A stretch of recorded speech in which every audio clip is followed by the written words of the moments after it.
Assalomu alaykum Sharqiy Turkistonlik qarindoshlar. Qanday ahvolinglar shu vaqtinglar xayrli bo'lsin. Bugun Birleşken Milletler Teşkilatı'nın 73-74. qatimliq yig'inlarida bo'lgan ba'zi bir voqealar ustida ko'pchilik bilan o'rtoqlashsak deb Erkin Ro'za efendimni ekranga taklif qildik. Erkin efendim, marhamat. Assalomu alaykum butun dunyodagi barliq vatan suygan qarindoshlarimiz. Sizlar bilan yana G'ani apandimniki shafoati bilan yana bir qator maydonda ko'rishib qoldik. Bu Allohning irodasi, yaxshi ish, yaxshi suhbatning bo'lishini umid qilaman. Rahmat sizlarga. Endi hammamiz biladigan narsalarni o'ttirg'a qo'yaylik deb o'ylayman. Hammamizning esida bor. Oldingi yili 9-oyning 25-kunisi Birleşken Milletler Teşkilatı'nın yig'inida Donald Trump o'zining shu terrorizm to'g'riliq bo'lgan kurashlarini azroq so'zildi. Buningda degan gapi terrorizmga qarshi kurash oxirlashdi, g'alaba qildik. Endi oldimizda eng xatarligi sotsializm degan so'zni qildi. Bu so'zga nisbatan hech qanday bir siyosatchilarimiz o'tirg'i chiqib bir narsa so'zlamadi. Yanla Erkin efendim bu to'g'riliq o'zining ko'z qarashlarini bayon qilgan. Endi shu bayonlarni qisqacha so'zlab o'tsa, bir eslab o'tsak, andagan savolini so'ray deyman. Marhamat. Assalomu alaykum G'ani apandim. Yodingizda borki, o'tgan yil degandek shu 10-oyninki 3-kuni 10-oyning 3-kuni biz shu 73 qatimliq BDT'de açılgan yig'inda hurmatli prezident Donald Trump apandininki dunyoga yaygan ikki muhim tema to'g'riliq ham o'tgan yil biz shundaq vaqtida bir 100 ming kishilik petishyanimiz vardı. Şu petishanda xalqqa chaqiriq qilib, eng oxirgi bir hafta degan temada men shu 100 ming kishilik petishyanning ahamiyati ham Donald Trump efendimning şu o'tgan yili 9-oyning 25-kunligi BDT'ning 73 qatimliq, ya'ni biz bu yerda xatogarchilikda BDT deymiz, asli BDM bo'z to'g'ri bo'ladi. Birlashgan Millatlar Tashkilotida 73 qatimliq yig'inda intayin bir jonliq bir uchurni bergan. Bütün insonlar, jumladan musulmon dunyosi, jumladan Uyg'urlar xo'shal bo'lgan bir uchurlarni bergandan keyin men 9-oyning 25-kundan 10-oyning 4-kunigacha saqlagan deganingizdek, siyosiy yo'llarimiz, rahbarlarimiz, nurg'ulg'an siyosiy yo'llarimiz bor. Mush to'g'riliq o'zining ko'z qarashini bildiradigan maydonda turgan tuduq. Ama canlıq bir bo'lgan xabar, ishonchlik bo'lgan xabar bu to'g'rida bizga yetmagandan keyin men shu jarayonda men bir 10 minutlik millatimiz, xalqimiz bilan o'rtoqlashgan. Buning asosli tema vaqtidagi nima bo'lgan desa, 9-oyning 25-kuni Donald Trump efendim butun dunyoga shu Birleşken Milletler Teşkilatı'dan 18 yil davomlashgan terrorizmning ustidan g'alaba qilganligi ham şunun bilan birga amdiki muhim vazifani, ya'ni ki muhim eng kuchli xatarninki terrorizm emas, ya'ni sotsializm ekanligidan iborat bu signalni dunyoga bergan ham jakalagan. Endi xabaringizda bor, biz bu to'g'riliq bir yildan bir ahvollarni kuzatdik, bir yildan bir ko'rdik. Xalqimiz, millatimiz menimcha uni biladi deb o'ylayman.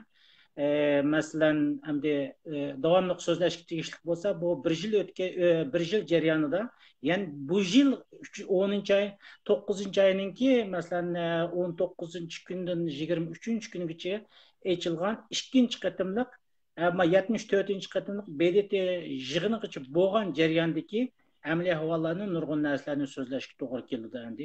Agar savol mos kelsa, men bu to'g'riliq bo'lgan umumiy jarayonlarni bir qur eslatib o'taman. Boshqa savolingiz bo'lmasa, endi men o'tgan yil haqiqatan sizning xabaringizda bor, dunyoning yo'linishinki shu asli terrorizmdan, ya'ni xatarlik bo'lgan sotsializm qora o'tganligini bu Donald Trump efendim o'tgan yil shundoq degan ahvolmi degandek bo'ldi. Haqiqatan terrorizmning ahvollarini ko'rdik. Suriyada asosan oxirlashdi, Iroqda oxirlashdi.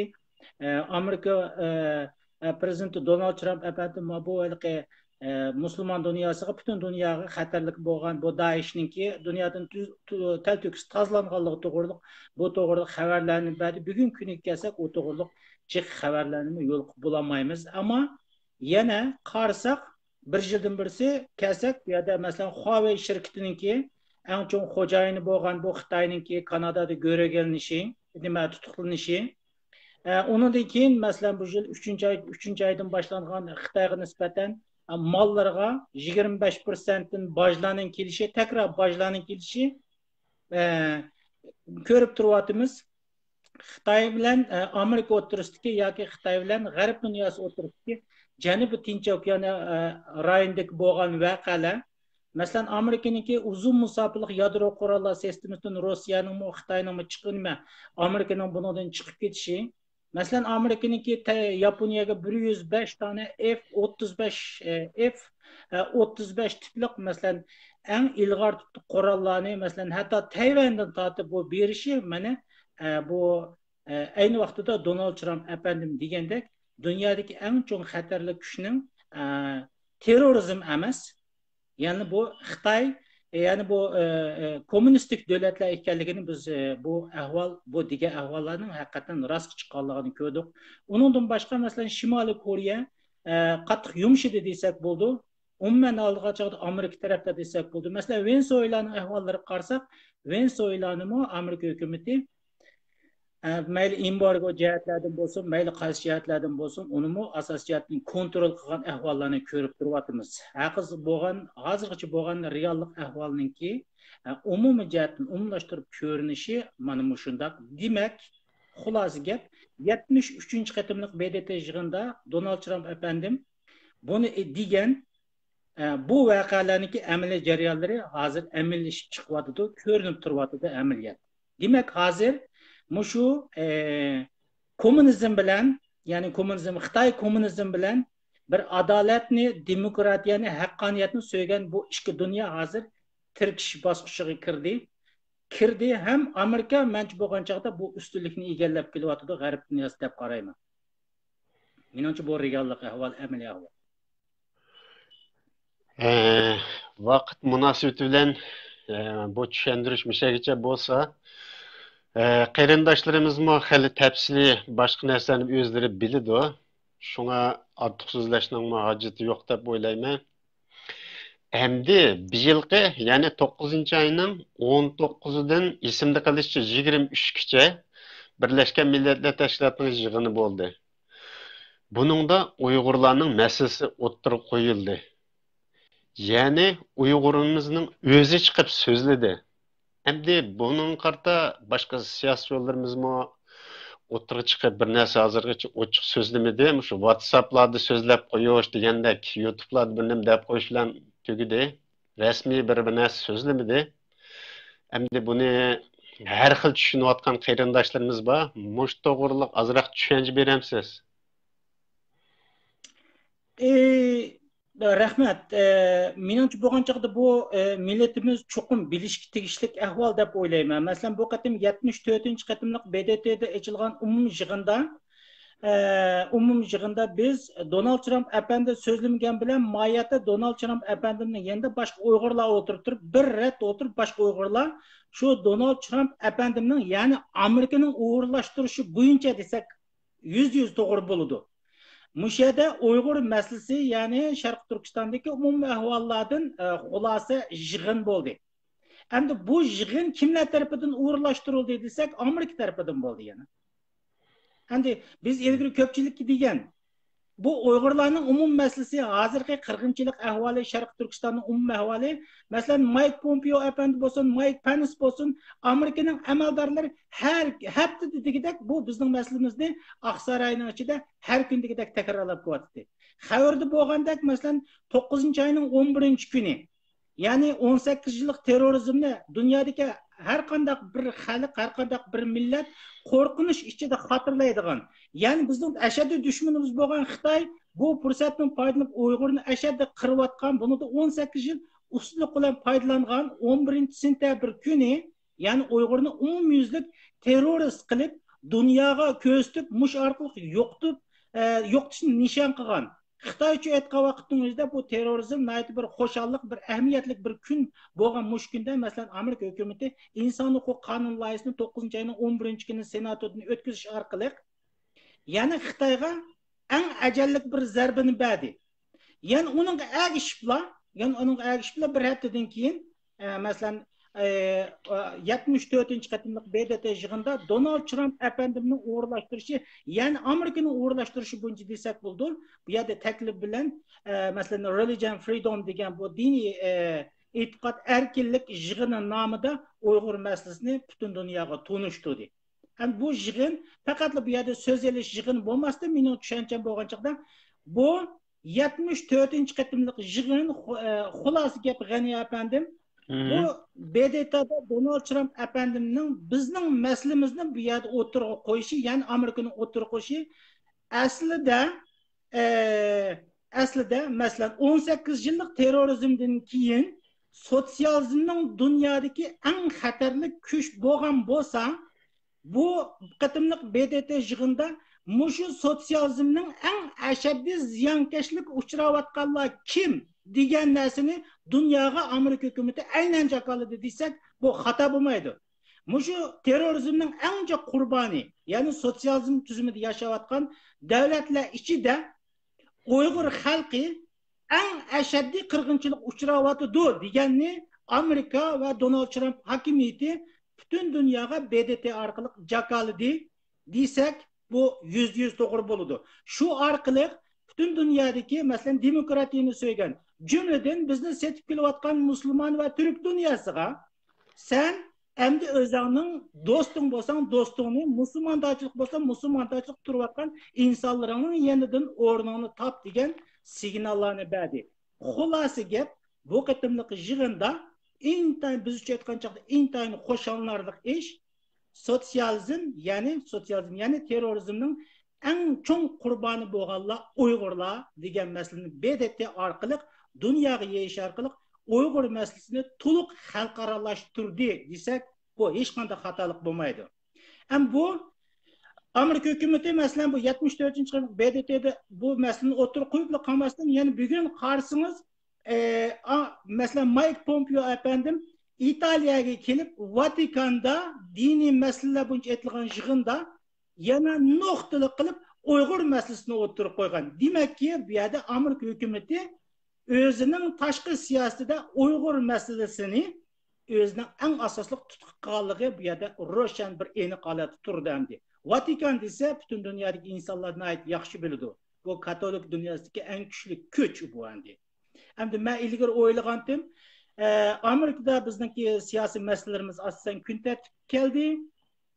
Yevropada jiq kun tartiblarga kelib bo'lamadi desak bo'ldi. Shuning uchun men ilgari ko'p o'ylagan, hamda Allohga ming marta shukr, masalan men Hristiyan dunyosiningki, ya'ni katoliklar dunyosining rahbari bo'lgan Vatikanga masalan xat yozish kerakmi, qanday qilish kerak, nima deyish kerak, Yevropani bir harakatga keltirish kerakdi.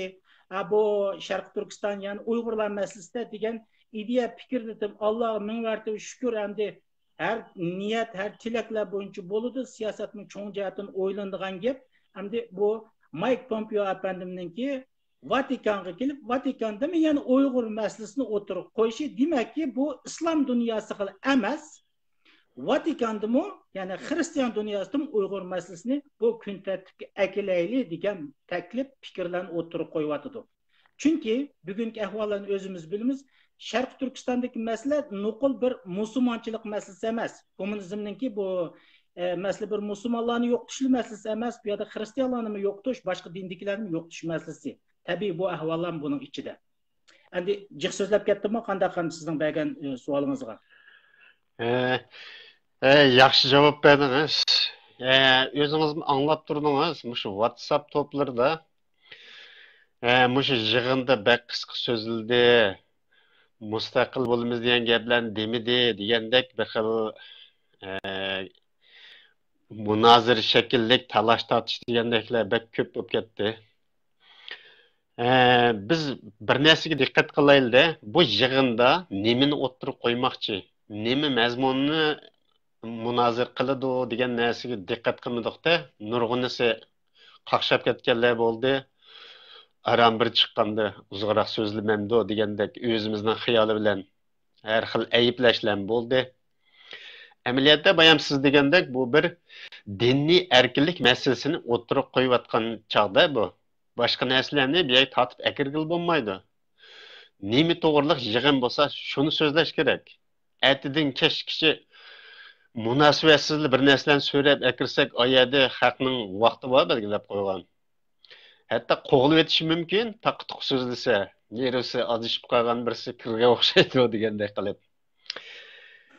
Ha, bu diniy erkinlik masalasini o'tirg'i chiqarishini men azroq so'z qistirsam, hatto mushu narsadimi Xitoy Kommunistik Partiyasiniki jinoyati ig'i degan bir narsani tartib butun dunyoga bildirish orqali jinoyatning bir burjigini intayin dahshat ekanligini ko'rsatmoqchi deb o'yladim men.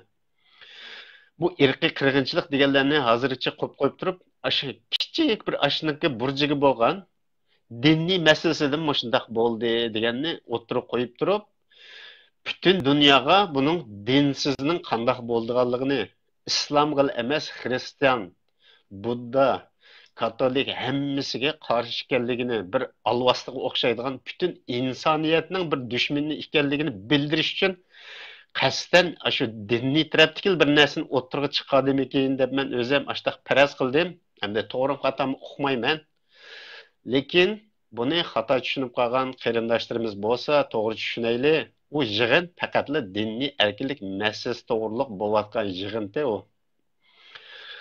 Hamda bu to'g'riliq yana eskartilgan yerlaringiz bo'lsa, bo'libmi Vatikan to'g'riliq yana uchuringiz bergan bo'lsangiz bo'pti-ku. Endi siz bayatın birisi bu BDT'da mesela nokul din to'g'riliq mesele emas. Bu endi dini to'g'riliq mesele hatta bu dini ishlar to'g'riliq nurg'un fikrlarni oldi. Onun başka Angliya, başka insan hukuk organları mesela irqiy qirg'inchilik yotadigan mesela Uyg'urlarning jumladan Uyg'urlar Falungonchilarniki bu ishki organlarni etsetiyotganligi, bu to'g'riliq jazolash to'g'riliq nurg'un fikrlar bo'lindi. Ama G'ani efendim, biz dunyoning umumiy cho'ng jihatdagi ko'rinishiga qarasak, mahiyatda mushu Amerika va G'arb dunyosini, mushu sotsializmni cho'qim bu ashaddiy dushman kuchgan degan holat akaganmi, mahiyatda bu Xitoy hokimiyatiga, kommunistik hokimiyat. Chunki mening bilishimcha nima uchun bu yerda asos bir diniy masala o'tirib qo'yildi degan vaqtning o'zida bu cho'ng bizlar buni bir alternativ tarafini tushundirsak, bugungi dunyo ko'pchilikka yangi uqum bo'lishi mumkin. Bugun Amerika bilan Xitoy deydi, ikkisini misolga olaylik. Dunyo ikki qutbga bo'lindi.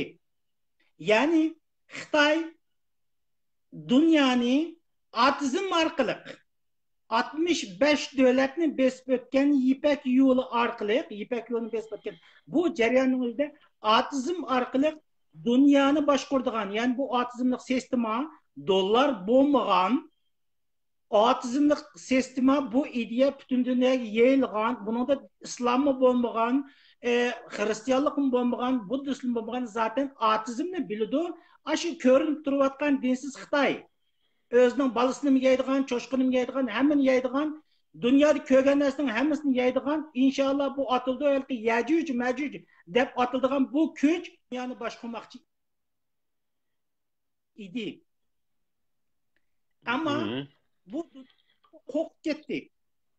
Albatta, Xitoy hukumati dunyoni boshqarish uchun bu 65 davlatni besib o'tadigan har bir davlatlar bilan suhbatda bo'ladi. Bu jarayonimizda kimlarga jiq manfaat berish kerak, qaysi kuchlar bilan hamkorlashish kerak, kimni yo'qotish kerak degan narsalar chuqur o'tirg'i chiqadi. Chunki 65 davlat. Buningga mayli xristian bo'lsin, o'zining diniy e'tiqodiy shakli orqali bu Xitoyning yurgizmoqchi bo'lgan kelgusida kam degan chaqda 100 yillik, buni Xitoy shundoq planlagan. 100 yillik yangi dunyo strategiyasi G'ani efendim bu. Bu 100 yil dünya stratejisi dinsizlik dollar bo'lmagan. Ya'ni Amerika G'arb dunyosi bo'lmagan. Bu sistem bilan dunyoni boshqaraman dedi. Bununla Amerika, Garip dünyası kemidi. Mayatı bu tüzümni Amerika ve Garip dünyasına Xitay komünist hakimiyeti, yani atizm hakimiyeti bunu tanıdı. Dünya bunun çocuğu, bunun korktu. Şunun bilen bu 73. qatımlıq yığında Amerika prezidenti Donald Trump efendim terrorizmni tizin ahırlaştırıp haqiqiy terrorizm bo'lgan, hatto bu 18 yillik terroristlarni vahshiy terrorga taqabul tunsa bo'lmaydiganligini tunib yetdi. Şunun bilen dünyanın sistemisi matarafga o'zgardi. Endi gapni bu dünyanın kam degan chog'da 100 yillik bo'lgan bu yangi dunyo sistemasida hozir Amerika bo'lgan bir turkum diniy e'tiqodli bo'lgan insonlar deyli, davlatlar deyli, Xitoy tarafida turayotgan yani atizm shu dinsizlikni tashabbus qiladigan ikki kuch hozir kuchlashyapti.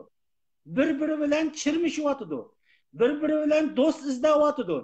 Bu shu jarayonimizda manfaatmi bor, ilm berimmi, hamma narsa bor. Bu jihatlarda kuchlashyapti. Mening bilishimcha Amerika va G'arb dunyosi bu o'tgan yili boshlatgandan tortib, ya'ni Xitoyga embargo boshlatgandan tortib, shu elishish, chepishish jarayonining o'zida, ya'ni iqtisodiy jihatlarda 60% holatda 70% holatda Xitoyning ustidan g'olib keldi desak bo'ldi. Hozir Xitoy tövanga qarab cho'kishga boshladi. Andaq bo'lgan bo'lsa, bu yerda bir narsa chiqadi deb qo'yay. Andaq bo'lgan bo'lsa, bu yerda nima uchun Xitoy hukumatı Uyg'urlardan 3 milliondan 5 million qadar bu Uyg'urni buni ichiga akirib oladi. Jazo lageriga akirib oladi degan narsa chiqadi. Tinchlikdanmi boshqa shunday deyish kerakki, dunyoni adolatsizlik, ya'ni atizm bilan, dinsizlik bilan dunyoni boshqarmoqchi bo'lgan Xitoyning oldiga 70 yildan birisi o'zining diniy e'tiqodini yo'qotmagan. Mayli Qur'on ko'ydirish bo'lsin, qanday bo'lsa 70 yildan birisi o'zining diniy e'tiqodini yo'qotmagan, o'zining madaniyatini yo'qotmagan, o'zining tilini yo'qotmagan bir millat uning qarshisida tik turib u bo'lsin Uyg'urlar.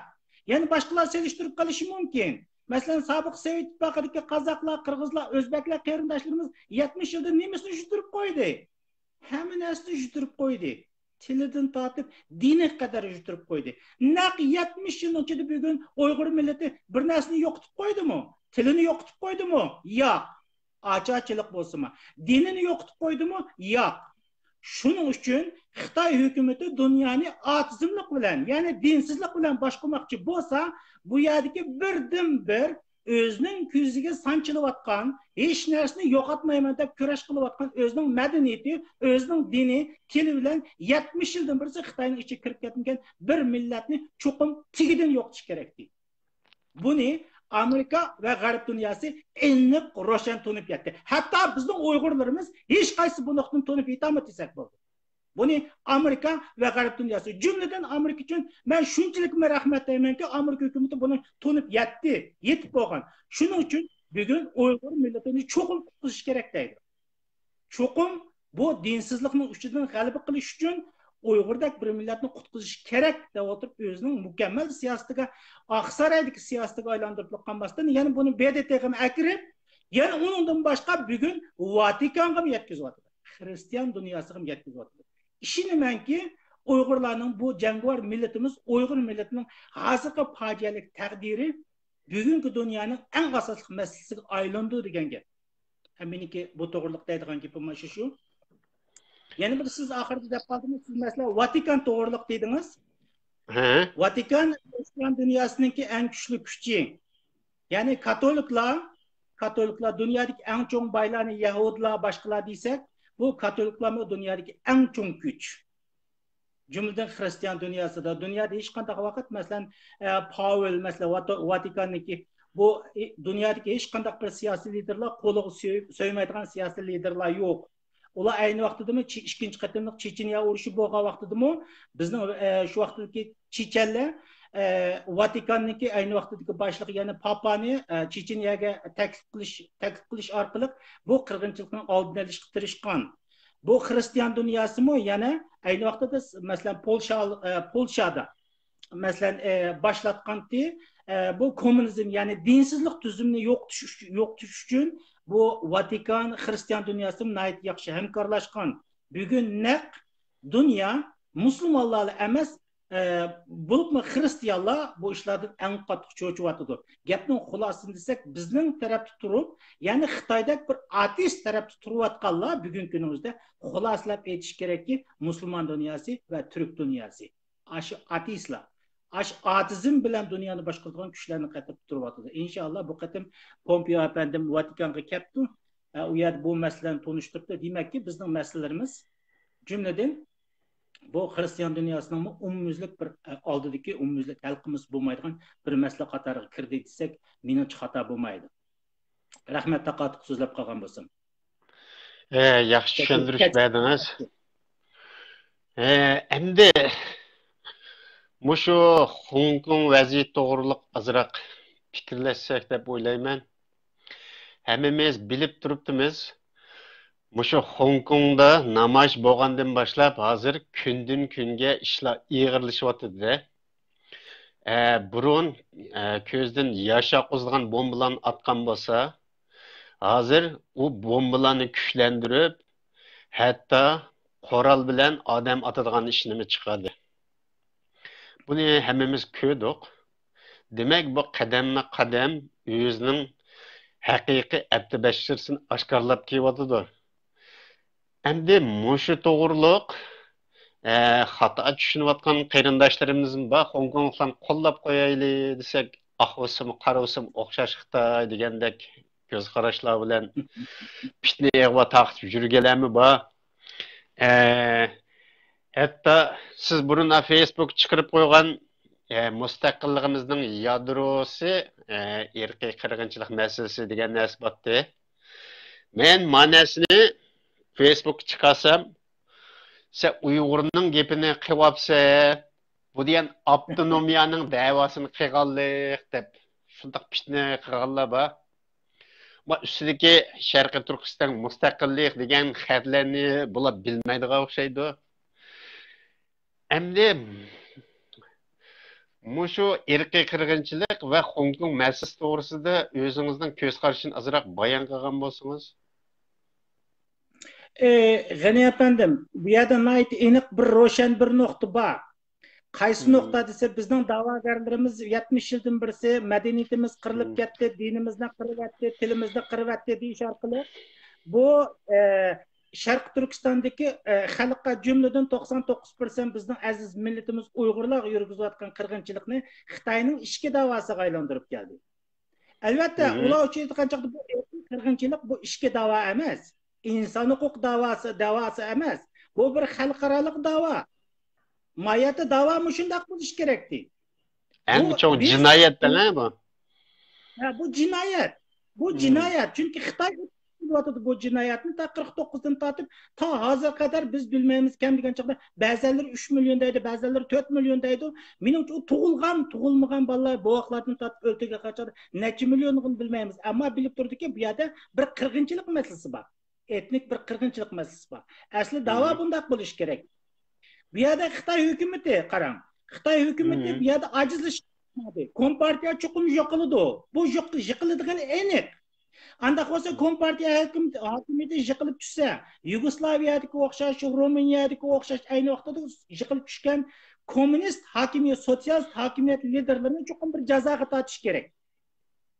Xuddi Yugoslaviyadagi Milošević shu vaqtdagi qirg'inchilik bo'yicha urush jinoyatchi bilan jazoga tortilgandek, bugun o'zining Xitoydan tortib Uyg'urlarga qadar necha million insonni o'ldirgan Xitoy hokimiyati jazoga tortilmay qoladimi? Chuqur tortilish kerak. Andaq bo'lgan bo'lsa, qaysi sababdan jazoga tortilish kerak? Xitoyni qirg'inlik uchun o'tirib bu jazoga chuqur tortilish kerak. Andaq bo'lsa bu jazoga tortilgan o'lchamga naq bu irqiy qirg'inchilik jinoyati bo'yicha tushidi. Buni Angliya sudimi dedi, Amerikadagi nurg'un amaldorlarni deyotdi, magistr qonuni bo'yicha jazoga tortish kerak. Bu chiqadi.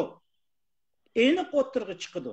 Ammo bu yerda buni tushuntirish, buni tafsirlash, bu yerda bir yetarsizlik bor. Millatimiz mushu nuqtaga kelgan vaqtida aqlsiz, nodda, sadan dot o'zining haqiqiy da'voyini bilmaydigan insonlar 99% qirilayotgan insonlarning Uyg'urning gapini qilgan vaqtingizda bu boshqalarning davosini qilyapsan degan bu ta'tir tashviqotdan boshqa narsa emas.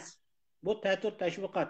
Qirilayotganlar %99% Uyg'ur bo'lgandan keyin qirilib kelgan shular bo'lgandan keyin ham xalqaro jamiyatni Amerika hukumatimiz sarang bo'lib qolmagandan keyin Pompeo apandilar hammasi har kundagidek Oqsaroydan Uyg'urlarning ahvoli nihoyat xatarning ichida deyotgandan keyin biz bu yerda irqiy qirg'inchilik masalasini xalqimiz, millatimiz har qanday vaqt endi suhbat ustidan kayniga kechiktirsa o'zining obro'yiga ziyo yetkazadigan boshqa hech qanday ish qilmaydi. Bu mayli Uyg'urlar, Uyg'ur da'vogarlarimiz biz biz shuning ichida bor. Biz bu ishlarni voyaga yetkazib qilolmasakmi, Amerika va G'arb dunyosi adolatni so'ygan, haqqoniyatni so'ygan, o'zining haqiqiy bu dinsiz hokimiyat, ya'ni bu ateist hokimiyatni, kommunizmni tushunib yetgan bu davlatlar xuddi Pompeo Amerika hukumatiga o'xshash bu da'voni qiladi. Buni irqiy qirg'inchilik bo'yicha jazoga tortadi. Shu bo'yicha hisobini oladi. Chunki kommunizm, sotsializm, ya'ni Xitoy hokimiyati dunyodan yo'qoladi. Yo'qoladi, aniqki yo'qoladi bu. Ham bu yerda siz Hong Kong masalasi bilan deb qoldingiz. Hong Kongliklar, ya'ni Hong Kongliklarni men bu sharqlik men o'zimning shu qahramon xalqni yana bir qator tabriklayman. Biz ayni vaqtida 6-oyning 4-kuni bu to'g'riliq bir suhbat o'tkazgan. 6-oyning 9-kuni Hong Kongda bo'lgan namoyishni qo'llash kerakmi, qo'llamaslik kerakmi deb biz nihoyat ro'shanlar shu vaqtning o'zida ifodamizni bildirgandik. Buni chuqur qo'llash kerak degandik. Ba'zi qarindoshlarimiz taqotiq so'zlagan gaplar bo'ldi, ammo chuglab kelib o'tirib mushaga keldi. Kommunistik partiyaning ko'mildigan joyi Hong Kongdan boshlanyapti. Chunki Hong Konglar bu yo'ldan qaytmadi. Bu diktator tuzumni, ya'ni kommunizmning bu Xitoy kommunistik hokimiyatiga faqat oxir qadar yo'q deb turib javob berdi. Kommunizmning, ya'ni Xitoy kommunistik hokimiyatiningki bu rasvoyi Hong Kong orqali Hong Kong xalqining jasorati orqali dunyoga rasvo bo'lgan qiyofati, diktator qiyofati tasvirlaydigan jiq so'zlar topilmaydi. Bu holda dunyoga aniq oshkor bo'ldi. Endi Xitoy hukumatining kommunistik partiyaning Shanghayda aslo va aslo u yerda o'zining hokimiyatini tiklayolmaydi. U yerda o'ldi, u yerda tugadi. Shangayliklar Xitoy kommunistik hokimiyatini yer bilan ko'mib tashildi. Bu tugadi u yerdagi. Demak, yana bir xulosa ayni vaqtda biz xuloslagandik. Bir davlatda ikki xil tuzum degan narsani tugadi. Buni Hong Konglarmi kelmaydi, hatto vaqt kelib qolsa dunyomi kelmaydi. Menimcha bu vaqtida bu Hong Kong masalasi kelgan chog'da Amerika G'arb dunyosi adolatni so'ygan bu xalqlar endi uning Hong Konglarning o tamoshasini ko'rganda tomosha ko'rib o'ltamaydi. Hong Konglar uchun aytgan chog'da bir shart bor, qo'ygan sharti bor, nihoyat aniq. Ular umumiy saylab o'tkazish kerak. Agar umumiy saylab o'tkazishga Xitoy hukumati hozir bu ahvolni qaragan chog'da nafas beridigandek emas. Andaq bo'lmagan chog'da ikkinchi alternativ qanday bo'ldi? Hong Kongliklarning mustaqilligini Amerika yoki Angliya mustaqilligini e'lon qilishdan boshqa amal qilmaydi. Mening aytgan xulosam shu. Rahmat, yaxshi tushuncha berdingiz. Endi qarindoshlarim, mushu bayanmo degandek Amerika qo'l tiqib nurg'un ishlarni bizning oldimizda, yonlarimizda bo'lsin, bizni qo'llashda bo'lsin, hammasida Amerika intayin aktiv holatda. Endi Amerika qipirdi deb yana saqlab o'tmayli. Ashundoq degan kishilarmi bor, WhatsApp to'plar gaplarni tarqalgandi. Endi Yevropaga ep chiqdi, Vatikanga qo'l tiqdi.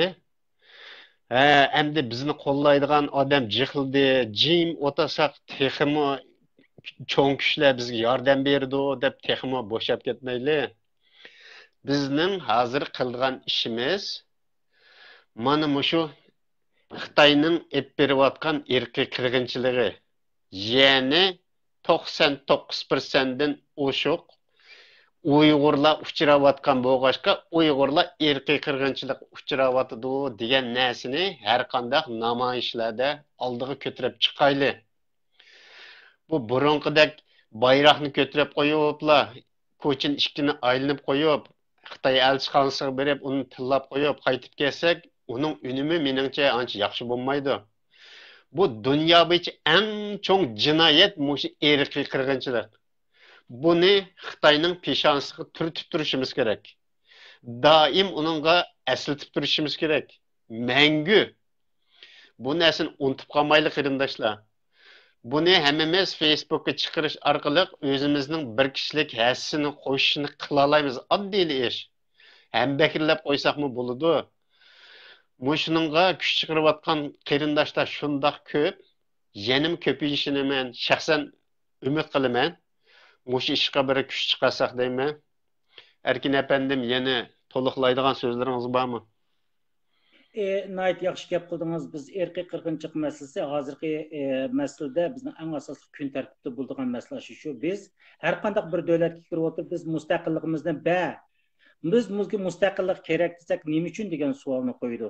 Nima uchun siz degan savolni qo'ygan vaqtingizda naq shundaq yurgizayotgan qirg'inchilikni, uni madaniyat qirg'inchiligi, til qirg'inchiligi, yana bir qirg'inchiligi deydigan, Xitoyning ichki siyosatiga aylantiradigan qirg'inchilik shakllarini ko'rsatmay, naq bu xalqaralashgan bu urush jinoyat bo'lgan bu erkiy qirg'inchilik masalalarini biz shu tashqi shu dunyodagi har bir davlatlarga, bizni qo'llayotgan barliq davlatlar manchi bo'lgan chaqda BDT umumyig'ini bizni qo'llagan davlatlar asosan 23, shu 23 davlatning bo'lsa, mushini qirg'inchilik Sharq Turkistonga yurgizayotgan masalani erkiy qirg'inchilik deb tunishiga biz qo'limizdan kelishicha yo'l mengishimiz kerak. Masalan, bizni qo'llayotgan, bizning yanimizda turayotgan 23 davlat bo'lgan bo'lsa, ilgari bizni tonimagan bo'lsa, inshaalloh 23 bo'libdi. Mushu xalqlarga mushu bizga qirayotgan qirg'inchilikni erkiy qirg'inchilik deb o'tirib to'ntishga tirisha olsak, qila olsak, mushuni qanday qilib deganni mendan yaxshiroq siyosiy yo'llarimiz, siyosiy liderlarimiz yaxshi biladi. Ham bu to'g'riliq biz mush erkiy qirg'inchilikni ashu davlatlarga tunishtirib qabul qilishga harakat qildira olsak va qabul qilib deb o'ylayman. Ash to'g'riliq yo'l mangsak, menimcha mush orqali biz Sharq Turkistonning mustaqilligini talto'kis qo'lga ola olamiz degan gap. Chunki erkiy qirg'inchilikni menimcha bo'lgan chog'da 100% qabul qiladi.